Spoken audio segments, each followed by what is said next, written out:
इस्लामपुर नाम का एक छोटा सा गांव था। उस गांव में सलीम नाम का व्यक्ति अपनी बीवी और 2 बच्चों के साथ रहता था। सलमान की अम्मी इधर तो आओ, जरा कुछ बात करनी है तुमसे। क्या बात है? जी आप तो अभी काम की तलाश में जा रहे थे, अभी क्या जरूरी बात करनी है आपको? कुछ नहीं खुशबू, मैं बस सोच रहा था अगर मुझे काम मिल जाएगा तो मैं थोड़े एडवांस पैसे मांग लूंगा ताकि राशन का सामान ला सकूं। आप भूल गए क्या कल से रमजान चालू है और हमारे घर में सेहरी में खाने का कुछ नहीं है। पैसे मिलेंगे तो राशन के साथ साथ दूध भी ले आना। ठीक है बेगम, जैसा आपका आदेश हो वैसा ही करूंगा। तुम बस अल्लाह पाक से दुआ करो कि मुझे नौकरी मिल जाए। जी क्यों नहीं, अल्लाह पाक चाहेंगे तो आपको नौकरी जरूर मिल जाएगी। सलीम अपनी बीवी को बहुत चाहता था, इसलिए जैसा वह कहती वैसा ही सलीम करता था। अपनी बीवी से बात करने के बाद काम की खोज में बाहर चला जाता है। मैंने इतनी जगह पर पूछा परंतु मुझे कहीं पर काम नहीं मिला। मेरी वजह से मेरी बीवी बच्चों का रमजान का त्योहार खराब हो जाएगा। सलीम को कहीं काम न मिलने के कारण वह मायूस होकर घर आ जाता है। तभी सलीम का बेटा फैजान कहता है, अब्बू आप आ गए, काम पर से क्या लाए आप मेरे लिए? फैजान क्यों अपने अब्बू को परेशान कर रहे हो, देखते नहीं हो अभी अब्बू बहुत थके हुए हैं। क्या बात है? जी आप बहुत टेंशन में लग रहे हैं। हाँ बेगम, इतनी जगह पर काम की तलाश किया लेकिन मुझे कहीं काम नहीं मिला। खैर छोड़ो, अल्लाह की जो मर्जी है।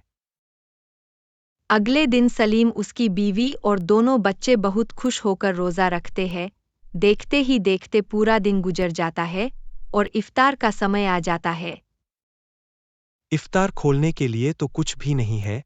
कोई बात नहीं, लाओ आज पानी से ही इफ्तार खोल लेते हैं। कल की रोटी बची हुई है, मैं लेकर आता हूँ, हम लोग उसी से इफ्तार खोल लेंगे। नहीं अम्मी, मुझे बहुत भूख लगी है, मैं कल की रोटी से इफ्तार नहीं खोलूंगा। मेरे दोस्त के घर पर बहुत अच्छे अच्छे पकवान बने हैं। इफ्तार खोलने के लिए अम्मी मैं अपने दोस्त के घर से इफ्तार मांग कर ले आता हूँ। नहीं बेटा, गंदी बात है। हमारे पास जो है उसी में गुजारा करना चाहिए, किसी से मांग कर नहीं। कोई तुम्हारी एक दिन मदद कर देगा, रोज रोज नहीं करेगा। ठीक है अम्मी, आप बिल्कुल ठीक कह रही हो, मैं नहीं जाऊंगा अपने दोस्त के घर मांगने, मैं अपने घर की बासी रोटी से ही इफ्तार खोल लूंगा। खुशबू बासी रोटी लेकर आता ही है कि बाहर से एक आवाज आती है, बच्चे कुछ खाने को दे दो, मेरा रोजा है, मैं इफ्तार खोलूंगा।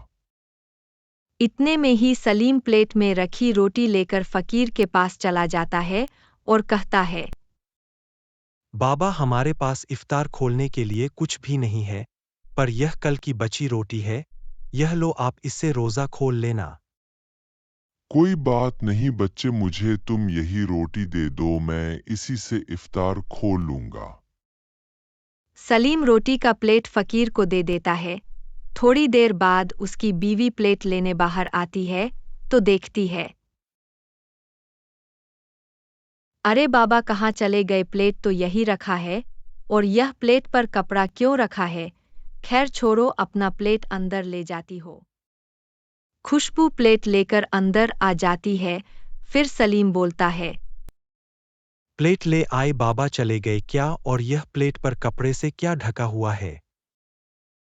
पता नहीं बाबा, तो चले गए लेकिन प्लेट कपड़े से ढका हुआ वही रखा था।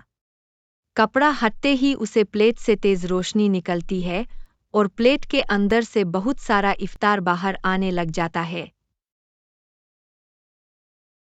अब्बू इतना सारा इफ्तार का सामान लगता है, अल्लाह पाक ने हमें इफ्तार भेजा है।